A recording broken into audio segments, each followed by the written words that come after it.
I-864 it's very famous form जिसको हम affidavit of support document कहते हैं। बहुत सारे सवालात होते हैं इस फॉर्म के बारे में। एफिडेविट ऑफ सपोर्ट डॉक्यूमेंट से पता चल जाता है कि एफिडेविट ऑफ सपोर्ट ये डॉक्यूमेंट फाइल किया जा रहा है किसी को सपोर्ट करने के लिए। ये डॉक्यूमेंट फाइल किया जाता है पिटिशनर की तरफ से जो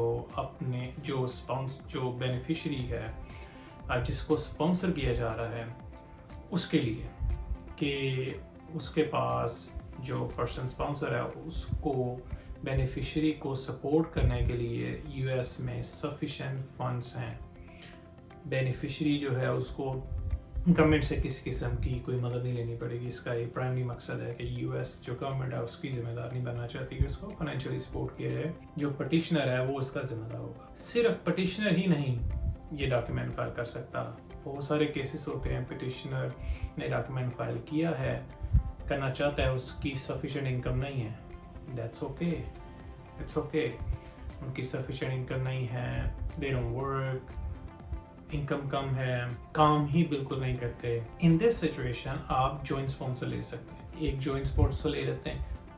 क्वेश्चन है अगर एक जॉइंट स्पॉन्सर है, अगर उसकी भी सफिशिएंट इनकम नहीं है तो क्या करेंगे? That's fine. आप 2 जॉइंट स्पॉन्सर भी ले सकते हैं। आप मल्टीपल जॉइंट स्पॉन्सर 1 या 2 ले सकते हैं। लेकिन जो बॉटम लाइन है, जो लोग ये डॉक्यूमेंट फाइल कर रहे हैं उनकी जो इनकम है वो मीट करनी चाहिए पॉवर्टी गाइडलाइंस को। फॉर एग्जांपल एक शख्स के लिए फाइल कर रहे हैं जो बेनिफिशियरी होगा तो सफिशिएंट इनकम होनी चाहिए उसकी, जो मिनिमम इनकम गाइडलाइन जो यूएससीएस ने दी है।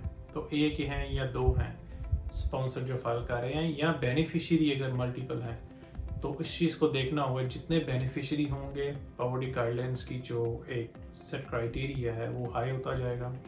तो जो पर्सन फाइल कर रहा है ये इमिग्रेशन पिटिशन फॉर्म I-864 उसकी इनकम उससे ज़्यादा होनी चाहिए, मैच करनी चाहिए। दूसरा जो बहुत ज़्यादा RFEs request for further evidence I am sure आप जानते हैं वो इस पर्टिकुलर डॉक्यूमेंट पे होती है। वो है जिसमें आप अपने इनकम इंफॉर्मेशन जो है उसको मैच नहीं करते इस फॉर्म में प्रायर ईयर्स की इनकम के साथ जो आपने IRS को जमा करवाई है टैक्स रिटर्न की सूरत में। एग्जांपल देता हूँ, आपकी इनकम पिछले साल जो लास्ट ईयर टैक्स रिटर्न है, आप इस डॉक्यूमेंट में देखेंगे कि आपको मोस्ट रिसेंट ईयर की टैक्स रिटर्न देनी है। That is required.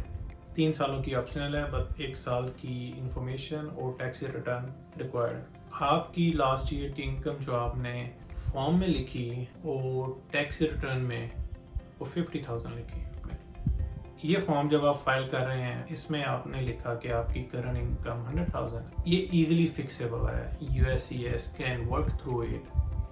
लेकिन मोस्ट ऑफ द केसेस इस पे रिक्वेस्ट फॉर फर्दर एविडेंस लगती है, जिस पे डॉक्यूमेंट जो है मज़ीद इंफॉर्मेशन ली जाती है स्पॉन्सर से कि आपकी जो करंट इनकम है, जो RFE की मैं एग्जांपल दे रहा हूँ कि और वन ऑफ द RFE थी कि आपकी जो करंट इनकम जो आप बता रहे हैं वो मैच नहीं करती जो लास्ट ईयर की आपने टैक्स रिटर्न जमा करवाई थी या लास्ट ईयर की जो इनकम आपने फॉर्म में लिखी है।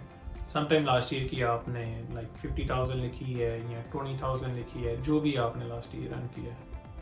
सो दे वांट टू सी कि ये मैच करे। एक तो ये गलती ना कीजिएगा and make sure one of the most important thing कि आप उसमें अपनी ग्रोस इनकम ना लिखिए, आप खुद की जो नेट इनकम है उसको लिखे।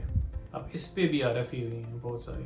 फॉर एग्जांपल लास्ट ईयर की आपने कहा कि आपकी इनकम 50,000 है। ओके, 50,000 में आप किसी को स्पॉन्सर करना चाह रहे हैं, ये फॉर्म सबमिट करवाना चाह रहे हैं। और एक शख्स के लिए 2 शख्स के लिए तकरीबन 24-25 हज़ार है, डिपेंड्स ऑन पॉवर्टी गाइडलाइंस में। तो वो कवर तो करेगा। आपने लिखा लास्ट ईयर 50,000 आपकी इनकम थी, उसको कवर तो करेगा और आपने ये डॉक्यूमेंट सबमिट कर दिया। लेकिन आपकी जो टैक्स रिटर्न में है आपने इसमें डिडक्शन भी की थी। Did you understand that? 50,000 income, लेकिन डिडक्शन की आपने वो 10,000 पे ले आए।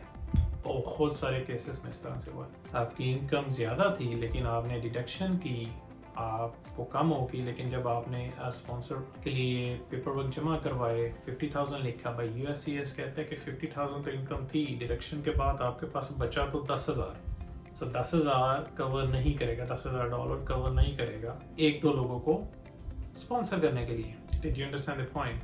سو آپ نے یہ دیکھنا ہے لاسٹ ایئر کی جو ٹیکس ریٹرن جمع کروائی ہے اس میں جو آپ کی نیٹ انکم ہے آپ نے اس فارم میں وہ لکھنی ہے. اگر نیٹ انکم آپ کی 10,000 کی شروع ہوئے آپ 50,000 سے تو فارم میں آپ 50,000 نہیں لکھیں گے.